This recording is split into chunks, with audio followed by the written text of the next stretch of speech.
Like if my ADHD brain is like I'm trying to watch a TV show, but I'm seated in the middle of a carnival and there's all this stuff going on around me and all these distractions and I can't hear the show and I don't know what's going on. It's like putting headphones on and now I can hear it and I know what's happening and there's still all these distractions, but it's doable.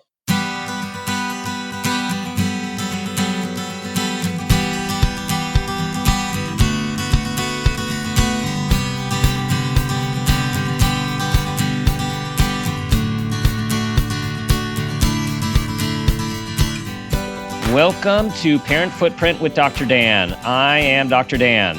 This show is about making the world a more loving, accepting, and compassionate place, one parent, one person, and one child at a time. The key to raising healthy and engaged kids is for parents to seek the same in their own lives while striving to be the best versions of themselves each day. No matter who you are or where you came from, with increased awareness, you can be purposeful about leaving a healthy footprint for your children, your family, and all those you care about while living your own life to the fullest. Today's show is stories about being an ADHD mom, a weird wife, and a regular human woman with comedian Ellie Hino. Ellie is a Minneapolis-based comedian who just released her debut comedy album, Soft Bones. She appeared in the 2019 and 2021 Limestone Comedy Festivals, Boston's Women in Comedy Festival, and was featured in Best of the Fest at 10,000 Laughs Comedy Festival. Recently, she's opened for Maria Bamford, Otsuko Okatsuka, Dana Gould, and Bobcat Goldthwait. Oh, that is a blast from my past right there. On Thursday night, she co-hosts Darlings with Ben Katzner, a weekly showcase of local and national stand-up comics at Zora Darling in Minneapolis. Ellie, welcome to the show. Oh, thanks so much for having me, Dan. This is great. So many places to start. I loved your album. I was laughing in my office by myself. I think people could hear me through the walls. I'm looking forward to that. I just want to say, first, congratulations. How big is that for you, for this to be like your first solo? Oh, thank you so much for listening. That's awesome. I mean, it's wild. It's a big deal for me. And it's really cool because when I recorded it before I had my label behind me. They're Blonde Medicine and they're awesome. But I kind of did it a little bit last minute. So I had a show scheduled and I kind of felt like, shoot, I feel like this is the time I should record. And so I gathered it all together and I made it happen the way I make everything happen, which has nothing to do with ADHD, I'm sure. No. Yeah, right. Yeah. So I do everything last minute, but I do it right. You do it. Anyway, so it came together. It came together. You get it done. It came together, and I really still never knew if it would be a thing for almost another, 9 months or something before it got mastered and everything and sent out. And then I got a label behind it, and it just all sort of came together, and it's been so fun. Yeah. 'Cause I'm in my mid-40s, and I just honestly, to be sort of at the beginning of a stand-up career in my mid-40s it's exciting and scary and, I don't know, kind of awesome.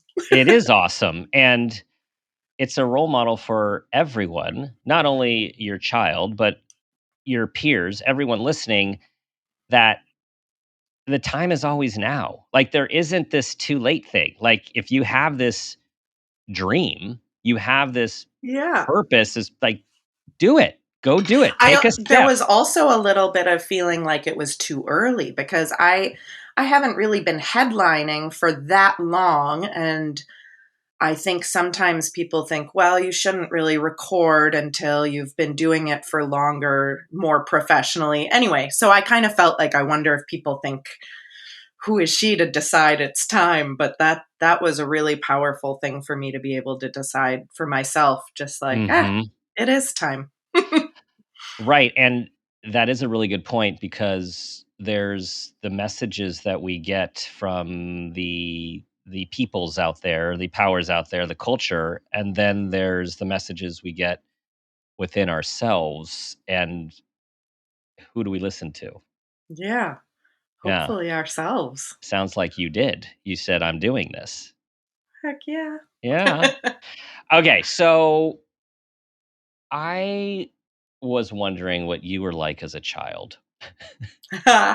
Honestly, probably not that different. No. I was I think I was gregarious, and I was a pretty happy kid. I think I was probably a little hyperactive. Um Definitely, I'm like the classic ADHD kid. The report cards were like all A's and B's, but the comments were all if she could only focus on her hmm work and if she could just stop talking during class, that would be great. hmm hmm But I wasn't diagnosed till I was an adult, like Yeah, not that long recently, ago. not that long Yeah. ago. Yeah. So did it put a lens back, like looking back through this lens? It was like, whoa, or not, or you're like, Oh, yeah, obvious. absolutely. Even though I always knew I had it, I never really realized the extent that it affected my life until I hmm was diagnosed. And there is a crazy, like, and I've talked to lots of late in life diagnoses that are, there's like a grief that goes with it. Yeah. Like, what could have been? If I took Ritalin in my early 20s, maybe I would have moved to New York like I wanted to, or, maybe I would have done stuff a lot differently. But I'm happy in my life now, but there's always, it made a lot of things make a lot of sense because the symptoms that I thought of ADHD were just hyper and silly and a little unfocused and frazzled. But Yeah. I didn't know about any of the depression and anxiety that go with that difficulty focusing and the easily frustrated and you know quick to fall back and forth through emotions, and Yeah. so it Yes. was interesting. It is, and those, I'm glad you're bringing those up, because those are, it used to be called like the secondary symptoms, or the secondary layer of symptoms. Mm, And it is and it's not. Like, it does a disservice to, everyone thinks of hyperactivity, impulsivity, inattention as the hallmark, and that is true. But all of these other things can come with the package and really have to be acknowledged and addressed. It's not just, all right, we got to help you focus more. It's, how are you feeling? How are you able to regulate your emotions? Like, are you feeling overwhelmed? Like, all of these really important things that go into yeah, our identity and our sense of self. absolutely. Yep, I think that's important. And Right. I found out when this relates to the podcast, but when my Yes. son was a toddler, Mm. and the guy who the psychiatrist or the Psychiatrist, uh, maybe? I don't Medicine know, guy? whoever A tested me. medicine guy. Okay, or No, the other psychologist? one. Psychologist, Psychologist. Yeah, yes, yeah, yeah, yeah. yeah, Yeah. yep, that Anyway, one. the guy who tested me said that almost every adult he sees for ADHD diagnosis is Mhm. like a mother of a young child Mm. because it was manageable up until that point, and then you have this little hyperactive maniac on your hands and you're like, oh Right, god, it's like looking in a mirror. right. Well, and that is, so did you actually get diagnosed through your son getting diagnosed? No, I was Okay. looking up symptoms on It Google to be like, mm, I think my son has ADHD. And then yeah. I was like, oh, I think I have that. Right, And I mean, he was too little to even be looked at for it yet. right. Yeah. And I don't want to like talk too specifically about his Yes, world yes. because that's his choice, but it's not diagnosed, but it's definitely like on the radar. Like it Yeah. might be a thing for him too. Yes. Well, it's so common how we learn about ourselves through our kids. And in our office, and we do a lot of different types of evaluations, and it's usually the parents saying, as we're giving feedback, it's yeah, that's how that you basically are just describing my whole life. And Yeah. that's how I found out I was dyslexic when our third of three kids was diagnosed. And here I am, an expert in it, and don't even fully understand that I have it because I've just been living my way. Right. So it's like, it's Right. fascinating how the mirrors gets turned on us, and we become more aware through So it. self-aware. I think there's a Yeah. huge amount of self-awareness, and not just in mental health, but just in everything when you Yes. become a parent. Yeah. Yes. So when did you realize you were funny? Ooh. Weirdly, I think I was funny the whole time, but I don't think I really realized it until I was in college. And I was like smoking weed with all my college friends, and we were I went to school for theater, so I was friends Mhm. with a bunch of, Yeah. dorky, nerdy weirdos. Yes. And we were all staying up late and basically doing improv games. We didn't know Yeah. what that's what it was, but we were just making stuff up, making Yeah. sketches with our little videos. And I actually remember a really specific time coming home from college, and I was playing Trivial Pursuit with my parents. It was Yes. that was always a thing in my family. And I must have been cracking some jokes about, some historical figure or something. And I just remember them kind of looking at each other and then looking at me and saying something like, I don't remember you being this funny. Like I Huh. had come back a changed woman. Huh. You evolved.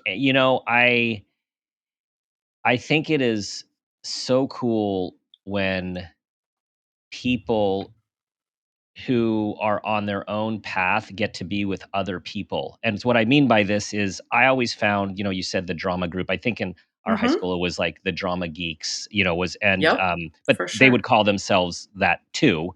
Um and it just seemed, on being on the outside looking in, I'm like, these people are so comfortable being themselves. They are so accepting of themselves seemingly, and of each other. And conversely, being that person and going to college and trying to, often all the contortions and the peer pressure. So, I mean, I just imagine going to Yeah. a school where you got to be you with people who were into what you were into was a pretty positive experience. Absolutely.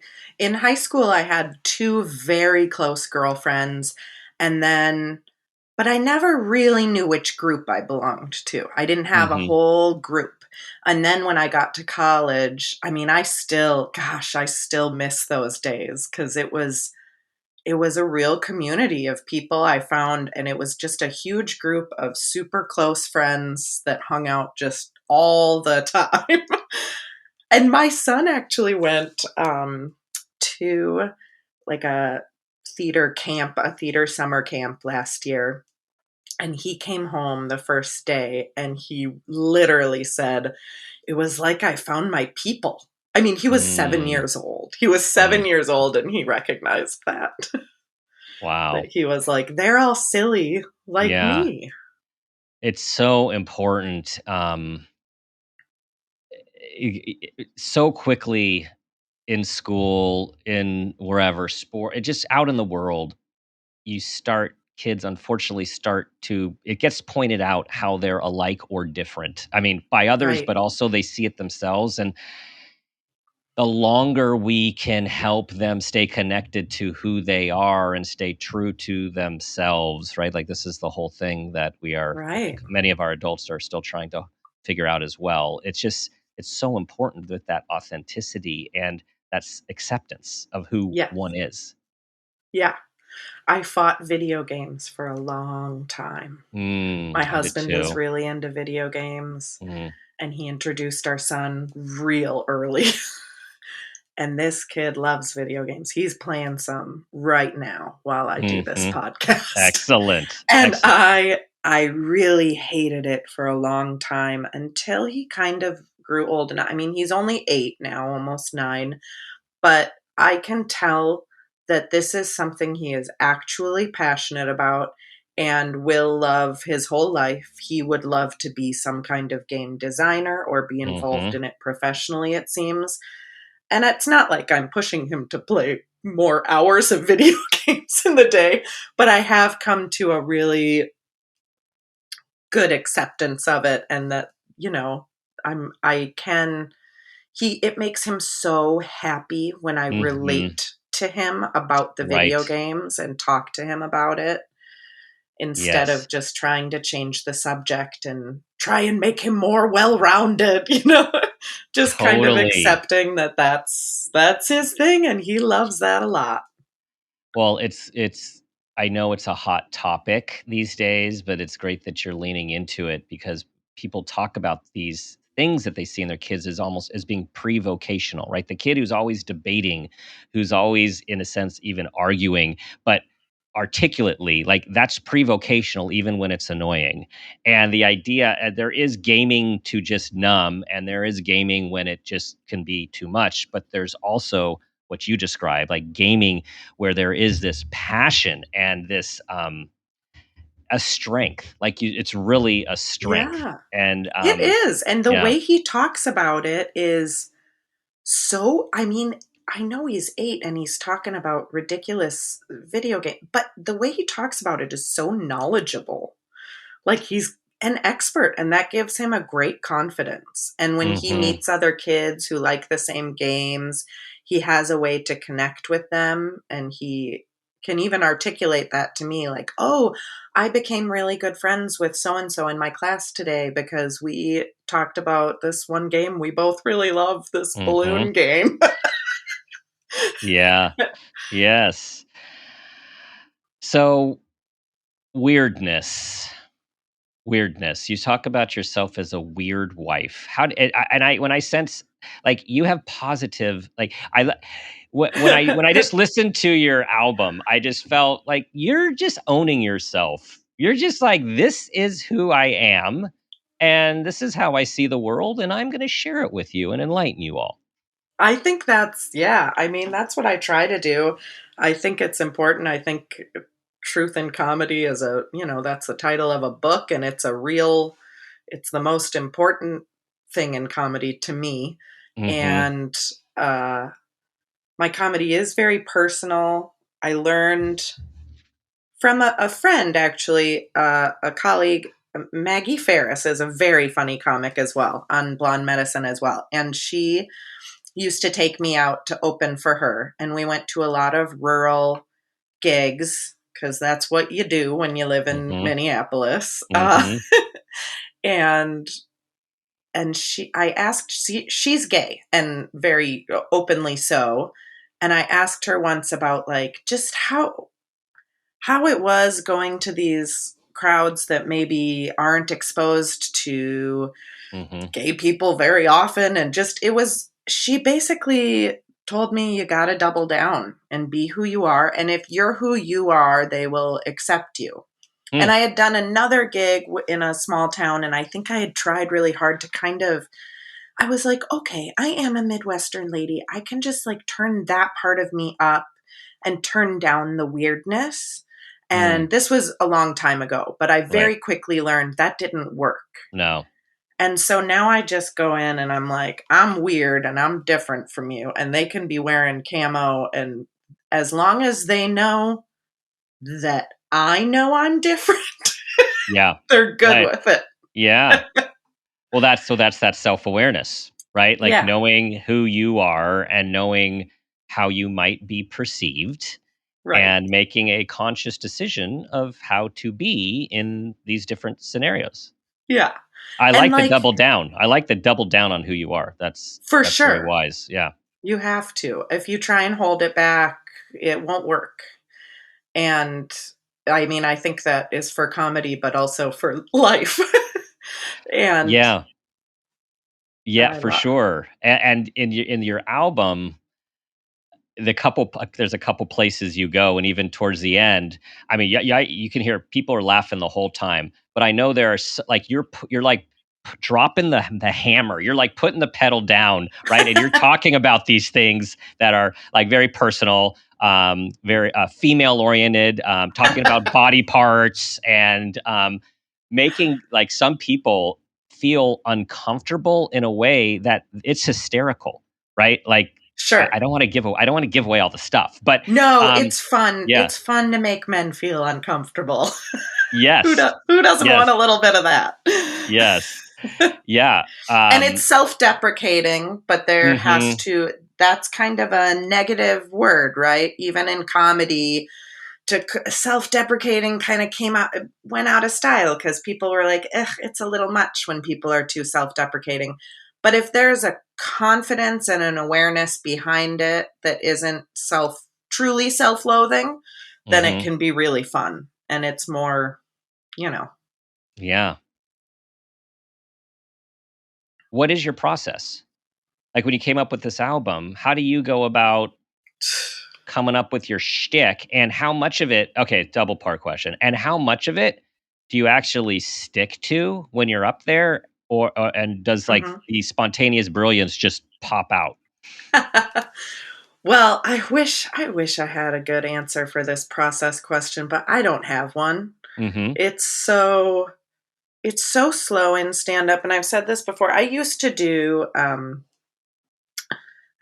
sketch comedy and improv for Mm-hmm. a very long time. And that process for sketch comedy is way faster. You're like, hey, we're going to write a show in the next week and a half, and then we'll rehearse it and then put it on. Mm-hmm. And with stand up, it's like we wrote an hour and 20 minutes a few times a year in a week and a half as a group. And now it takes me years to get the right things I want in a little 5-minute bit. So Mm. honestly, Yeah. I mean, Yeah. hopefully my next one will go a little faster. I was, going through a pandemic and being the mother of a very young child when this material started coming to be, but some of it is old, some of it's 7 years old or whatever. And then Yeah. one day you bring it back out and you find the perfect new thing that makes it feel complete. And then you have this set of all these little chunks. Like some people have really short, minute long bits. And I don't know how they do it, honestly, because they have to jump from one thing to the next and know what's coming or just make it up as they go. I have mostly like my bits or chunks or whatever you want to call them are usually more of story style, maybe Mm-hmm. 2 minutes at the shortest, but like 5, 6 minutes sometimes just telling a story. Anyway, you just kind of piece those together and see what order it feels natural in. And Mm-hmm. then someone's like, I guess you have an album. Well, and that's where I think the art comes in, as a receiver of it, because it just seems very casual and it just flows right, and the story to story, and it's obviously a very thoughtful approach behind the scenes that ends up with that. And at the same time, sometimes there's no thought. Sometimes you're just like, I have this story about a squirrel and then this story about a pap Mm, smear, and I don't know where to yeah. put them. So they're just Right. going to go next to each other. Yeah. But the nice thing about stand up is there's always a through line because it's me, Yeah. so I can Right. talk about two completely different things, but there's going to be some thematic similarities because it's Yes. my life and my thoughts. You run through it all. I loved the piece where you were just riffing off the dogs, the people in the crowd with certain kind of Oh, dogs with certain names. yeah. That I mean, because that was Bella and completely, Piper. yeah. Larry, Bella and Piper, and bringing it. It kept coming back to Bella and Piper when you didn't, of course, know those dogs before you were up there. So that was Sure. part of the um, just being right in it, right? You got to be you have all your stuff, but you also have to be Yeah, really present in absolutely. the And moment. that's where, honestly, I mean, I don't work for Big Pharma by any means, but Ritalin really comes in Mm-hmm. handy. Mm-hmm. Because Yeah. that to be present is everything with stand up. because Mm-hmm. there's such a relationship with the crowd. Even Mm-hmm. if you're doing all scripted material, there's so much more of a relationship with the crowd and their responses than in anything else I've ever done performance Mm-hmm. wise. Mm-hmm. And as far as sticking to stuff, when I have something scripted, it's pretty scripted. It might not sound like it, but it Mm-hmm. probably is. Mm-hmm. You, since you brought up medicine, let's circle back to that because I think, by way of using your experience to help and enlighten others listening, medicine is, people have mixed feelings. Well, first of all, hopefully Of people have course. mixed feelings about big pharma, which is different than necessarily the medicine that is being produced. So I there's have that whole I thing. have some pretty direct feelings Yes, about yeah, them. yeah. I bet. And I'm sure that we are aligned. And then there is for some, stigma, and for others, like, thank goodness that this exists. What was your? Can you say a little bit about your process of deciding to take medicine and the impact it has had on you? Well, I mean, I've taken medicine, not Ritalin, but Mm-hmm. I started taking Prozac in college. Mm-hmm. And I don't remember if anything else really came in or out. Probably tried another one here or there, but I still take Prozac all the time. I'm Mm-hmm. not I have no stigma around that. It's been so long and I feel Mm-hmm. like, yeah, don't we all at this point? Mm-hmm. But and then when I got diagnosed, it was kind of like, what if this changes me? What if I'm not funny? What if I'm not fun to be around? What if I just become a serious, focused person? Right. Right. And my parents were actually visiting. Bert, my kiddo, was a toddler, Mm-hmm. and my parents were visiting, and my husband was there, and we all were going to go to the park, and it was going to be a real chill day. And I was like, I'm going to try it today. This will be the first time. And the crazy thing is, with Ritalin or Adderall or any of those stimulants, they are like a light switch. You turn it on or off. It doesn't need any time in your system to build up and work. It's either you're on it or you're not.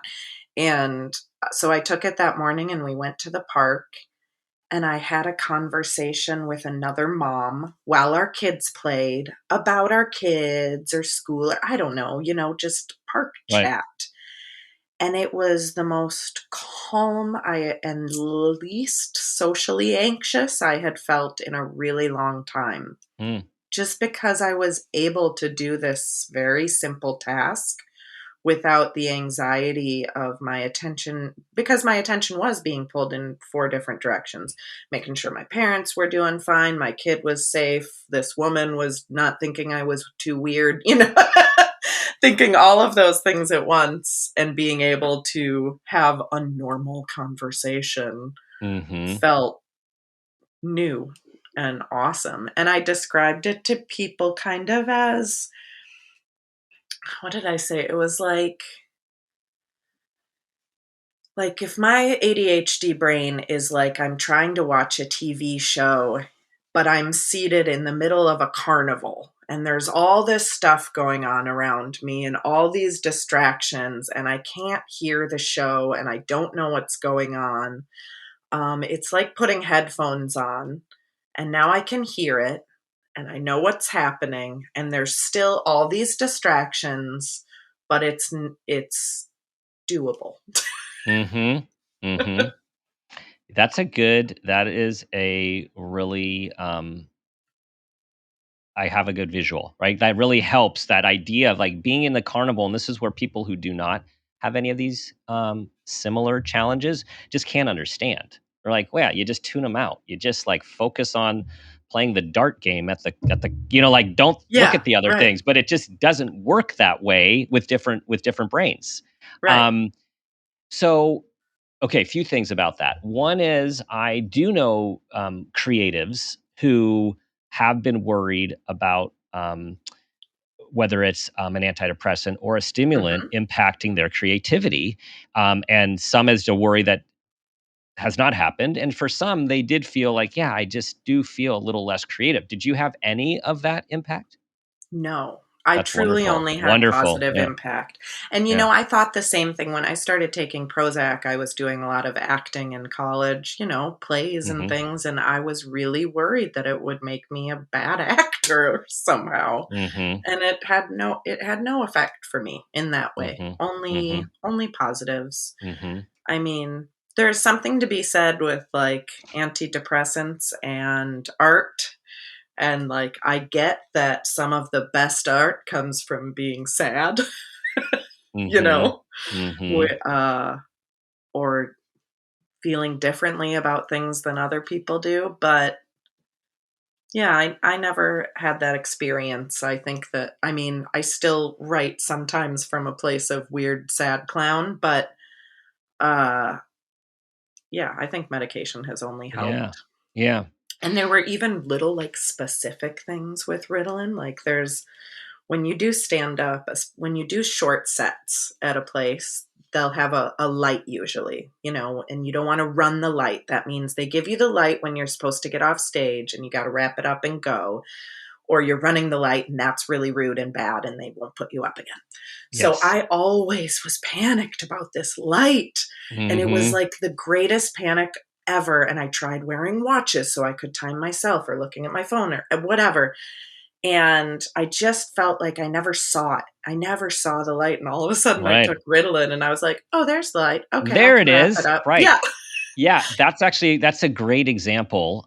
Both of the processing challenges that can Hmm. happen, and also as you describe the what we were calling the secondary anxiety, right? So it becomes Right. a primary anxiety because of the difficulty processing all of these things at once. Yeah. And I was when trying to see the yeah, light. My brain just couldn't do it. You know? yeah.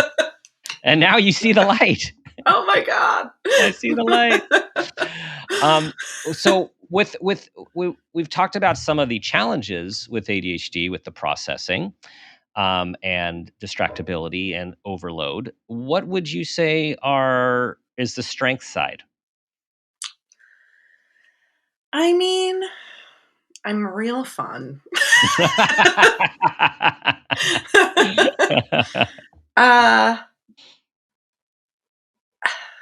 I think that I don't know if I don't know if I would call myself like emotionally mature, but I do feel like I'm a pretty emotional person. Hmm. And I do think some of that is related to the way my brain processes things through ADHD. Um, and those things can be really positive as well as negative, especially for what I do for comedy. Hmm. There's always some emotion behind a joke. Right. And I don't know, I guess I don't know what the Yeah. positives are for me. It's a hard question because some of it but I think I'm a very positive and outgoing. Hmm. I'm probably really outgoing because of it, because I don't Hmm. have that impulse control, Hmm. which can be negative, but Right. um I think all these things have both sides to them. I mean, something that I've observed from clients and people in my life who um, have ADHD is the ability to be present, right? Like, right, to be really present in the moment, right. right? Because the flip side is you might not be thinking about what comes next or how this action or behavior is going to impact you or these people. That might be the negative side. But the positive side is you're right there, right now. And I think Yeah. that is like there's a level of engagement. And for many, I'm not talking about just the inattentive type, but it's like there's a lot of like energy and exuberance that is fun, that like does come Yeah. into the interaction. Absolutely. Yeah. I think Yeah. that's fair. So I was curious if you had always wanted to be a mom, or, how that process was for you. I did. I always wanted to be a mom. I think I knew as a kid. I loved Mhm. baby dolls. I loved babysitting. I loved being around little toddlers and babies when I was younger. I did babysitting all through my my teens. I did children's theater in my early 20s. And I was always dating was like, I mean, I tried to be casual and chill, but I was just always looking for daddy material. Right. All right, let's do this. You look cool and fun. Yeah. Let's do this. Yeah. My friends made fun of me a ton, like everybody knew I had baby fever. I was always like, they were just like, Ellie, he's not the one, Yeah. keep going. But yeah, I was ready. And then my husband and I, we talked, before we got married, of course. And he was kind of unsure. He never had like an absolute no, and he never had the urge. And he I was like, "Hey, I love you so much that like if you really don't want kids, I'll still marry you and make a life with you, but I can't promise that I won't regret it, I Wow, can't that's promise. honest. That's Yeah, honest. I Yeah. can't promise it'll go great." Um, but I was willing to try, and he was like, "No, I think I do. And I think with you we can do this." And then after we got married, he kind of panicked and was like, "Ooh, I don't know if I want kids." And then I was Mm, like, "Oh, this is a huge yeah. bummer." Yeah. Yeah. Remember that conversation? Those several conversations. Yeah. Yeah. And Yeah. God, I don't think he would mind me telling this story because it kind of goes back with what we were talking about. So I make saying he loves video games this much makes him sound like he doesn't do other stuff. He has a whole grown up job, and he Yep. actually writes my jokes with me. He's my partner. He's incredible. Nice.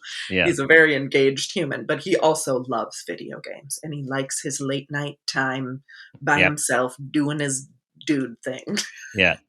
And at one point, he went to therapy, and he talked to the therapist about how his friend told him he still is a dad and still plays video games all the time. And Casey like came home from that therapy session, and he was like, "I'm ready. I'm ready to have kids." And I That was was like, the "What? turning moment. What changed?" And he was like, "Well, I realized that I still can play video games." There it is. That And it was the was kind key. of, yeah, it was like, as long as I don't lose like all of my joy, I'm good. God, And that's he's the best. He's fascinating. such a good engaged dad.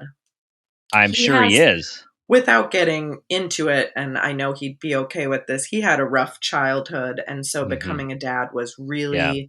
scary for him. And he didn't, it was triggering in a lot of ways. Yes. But he got through it, and we decided one and done because it was really hard and we were older. Mhm. Um, Mhm. and yeah. And now he's got a little dude to share his interest and passion with. Oh yeah, and it's Yeah, it's perfect. I that is can't great. imagine his life without Yeah. a kid in it. This See, everyone, particular kid. therapy just opens things up like that. Like you never know exactly what you're going to get. And clearly he was talking about other things related to, I'm sure, his childhood. And then it is very complicated when Of we course. think about bringing a child in, given our own experiences, but also these other aspects of our lives too. Like, how is my life going to change? Am I going to lose these parts of me? And Yeah. man, I And bet you you like, do, you yeah, lose some. You lose some for a yeah, while, and then hmm, if they're really important to you, you can get them back. yes. I'm just thinking about what I said at the outset of the show about how, the goal is for adults, parents to stay engaged in their own lives. And you're right. It does. There are times when all the things that we did before kids have to take a back seat. I think the point is for us to still be engaged and still try to grow, and we don't put our whole self in the closet Right. because we have this child. Like, we still have to be ourselves and have our own desires and have fun and still have stuff while raising this other human. And I mean, the newborn and early toddler phase was so hard on us, and we really struggled with that. So I did put maybe my whole self on the back burner, but it was Mm-hmm. temporary. Mm-hmm. It Right. was Right. months or a year or two, but not forever. Yes. And I mean, That's important. obviously, you're Yeah. trying to keep Right. some outside things going while you're doing that, but you're kind of stuck for a while. You But are. it And when you're, passes. yes, when you're sleep deprived and all of the other stuff that goes with it, it's really hard to at times even recognize your former self. Yes, for sure. Yes. You almost have to like Yeah. remake it as your kid grows. You have to be like, oh, Mm-hmm. what was I like again? Yes. Well, I was wondering how then you would say that being a parent has changed you, with the exception of your sexual organs and your body parts, which you talk about at length in on the album. Everyone, it's a good bit, so I know the changes that have been there to some degree. How else has it changed you? Oh, I think, gosh, I mean, you gotta be more responsible. I'm Mm, more responsible now. I can't hmm do whatever I want whenever I want because there are more consequences. Um, How I mature sounding. You sound very mature. Oh, Yes. thank you. That's Yes. what Yeah. everyone says about me. Yeah. um, it and like we talked about before, it just makes you so self-aware. Mhm. And so you you were maybe always trying to grow and change before you had a kid, but also I'm growing and changing with more, not urgency, but like more importance.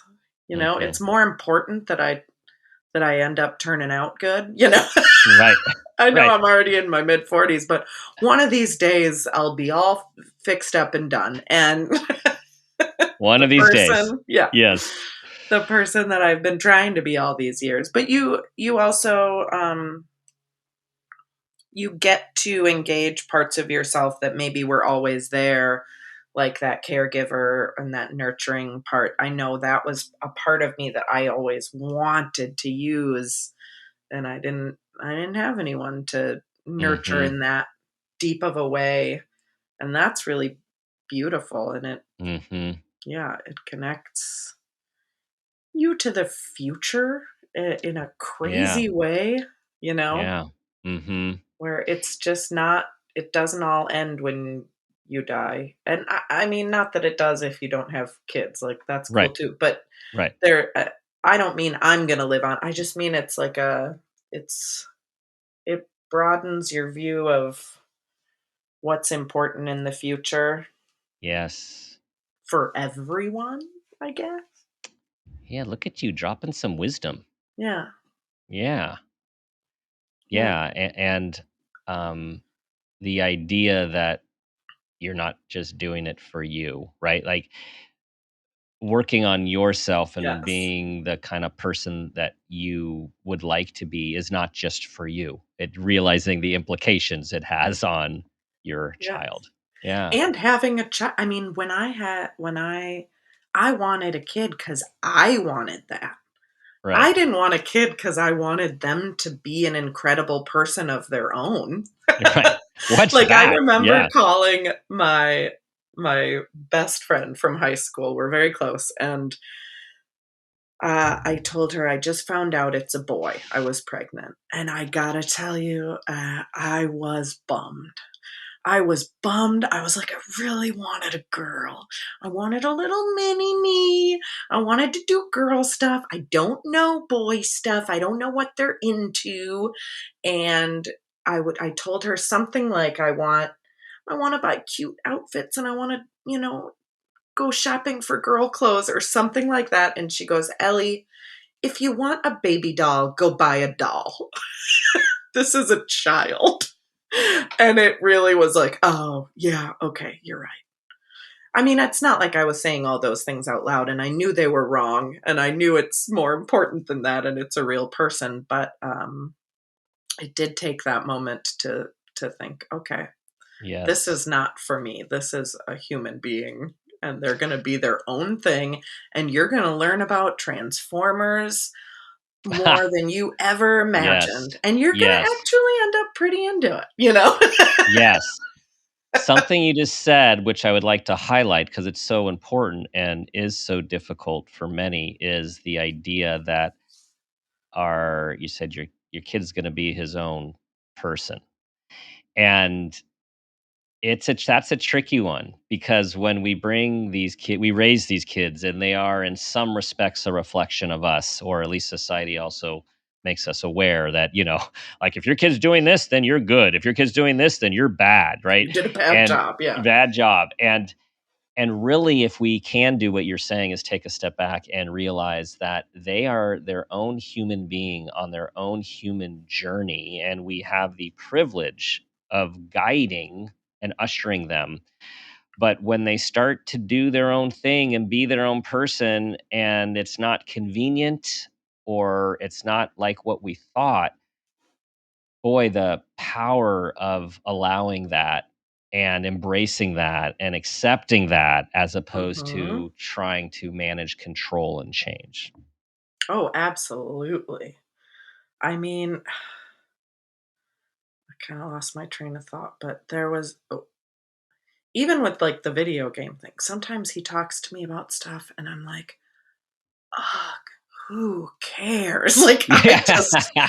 oh my gosh, I wish you were into something else that I was Yeah. into, but it's not my choice. He said, oh, I think I was just going to say that I don't remember. I'm terrible with like quotes, but I read something recently that really hit me hard that was children aren't going to be someone. They are someone. Yes, that's good. They are That's someone. good. They are a They are. person right Right. now. Yeah. Um, yeah. So trying Hmm. to then realize when I'm thinking, oh, I wish he was into, I always want to craft with him and like make stuff or sit down and draw. And once in a while, he'll do something like that with me, but that's not his jam. Yeah. Yeah. And I have to just accept that and Hmm. then go play basketball because he's into that all of a sudden. And I Hmm. guess I guess I am now too. You are. You're a baller now. Yeah.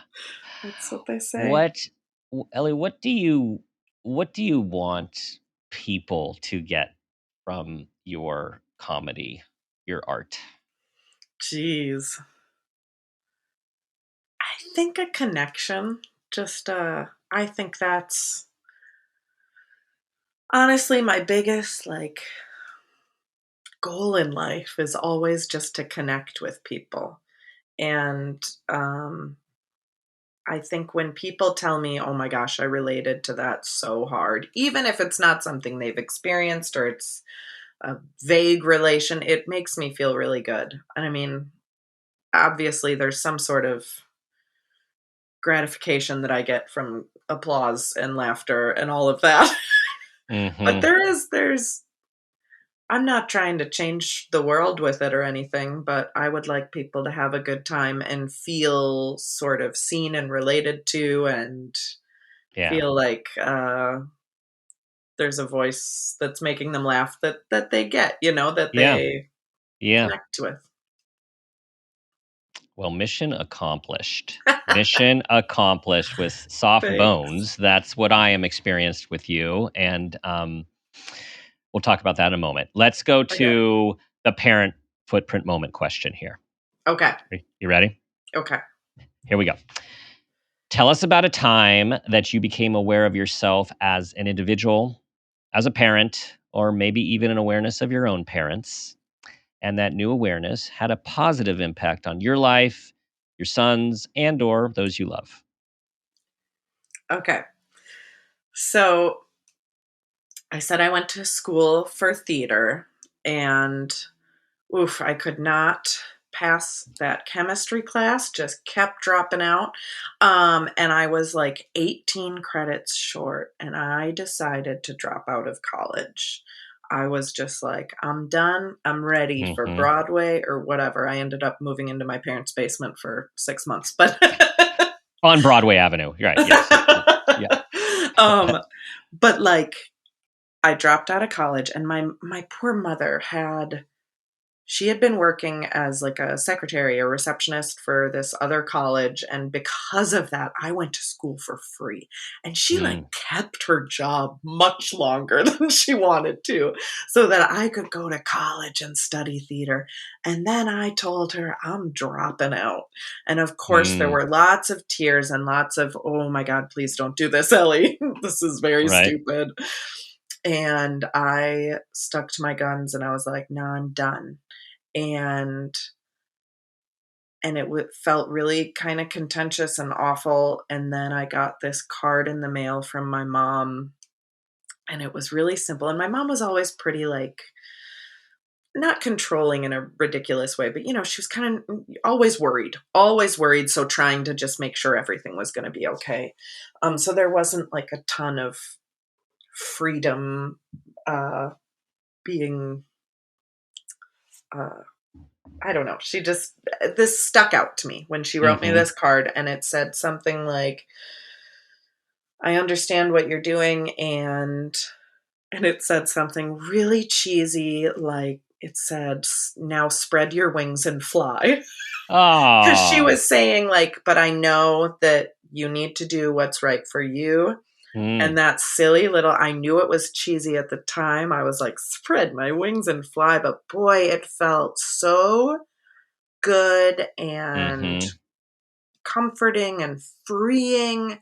And I Yeah. kind of realized at that moment how everything she did for me was always just because she wanted me to have the best for myself and be the happiest I could be. And I think that uh, has spilled over into everything in my life. I think it gave me kind of a freedom to follow my own path, even when she thinks it's ridiculous.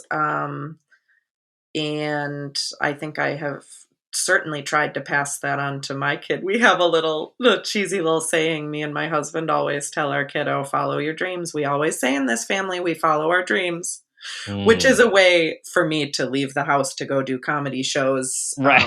when I feel Yeah. bad about it. And Right. he's Right. like, You're ugh. following your dream. I'm like, Yeah. sorry, mommy's gotta follow her dreams. That's a great message, though. It's a really important message. And for him to see you doing what's important to you, even at sometimes the expense of him getting some attention, is really important. It's really important. And I also really like about this story that it just shows how even though you did not need your mom's permission to do this, were leaving school, you were doing this anyways. Yep. To get that acceptance and support, it does take a weight off, right? Yes. It is, you said freeing. It is freeing. So like what our parents, no matter how old we get, like what our parents say, it matters. Even if we're still going to do what we're going to do, it Oh, still matters. absolutely. I'm Yeah. not changing anything based on what they're telling me now, but boy, I still love their approval when they're Yeah. up for giving it. Yeah. Yeah. Yeah. Well, thank you for sharing that story. And Yeah. everyone, follow your dreams. That's what we do. We Oh follow my our gosh, dreams. follow Let's your do this. dreams. So, your dreams have led to your debut album, Soft Bones, which is just the debut album. There is more to come. Tell everyone, and this is just out. So tell everyone where to find it and what you're doing, where you I mean, are. you can find it anywhere where comedy albums are. Wherever you have a subscription or whatever, go listen to it there. You can buy it on iTunes. You can buy it on Bandcamp. The best place, honestly, to find it is just blondemedicine.com. Blonde with an Mm-hmm. E, Mm-hmm. fancy. Yes. Blondemedicine.com. And then you can see my album and a million other really great comedy albums. Mm-hmm. And for people who are in your neck of the woods, remind everyone where they can actually see you live. Oh my gosh, you can come to Darling's comedy show. It's at 9 p.m. So if you're a parent, I understand that's pretty late. But it's every Thursday in Northeast Minneapolis at Zora Darling. Or just follow me on the socials at Ellie Hino, Elliehino, and you'll see where my next shows are. Awesome. Wishing you nothing but the best and fun and success and enjoying this and then whatever is to come.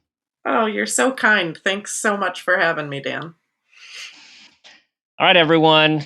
You just got a lot of Ellie wisdom dropped about being a woman, a wife, a mother, a comedian, someone who has experience with ADHD and is continuing to grow and evolve and learn about herself while becoming so mature on the way.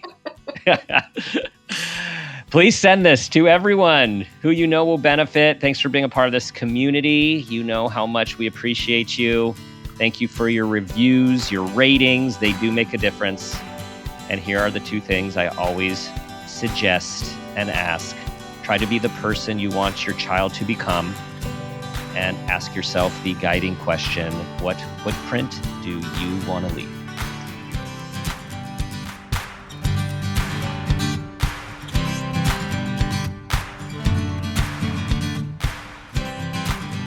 This has been a Peters and Rossi production. Parent Footprint with Dr. Dan is produced by Laura Rossi. Our engineer is Phil Rossi. Theme music is Strummer Man, composed and performed by Pro Tunes. Artwork is by Garrett Ross. Follow us on Instagram and Facebook at Parent Footprint Podcast and on Twitter at Dr. Dan Peters. For more information, go to exactlyrightmedia.com.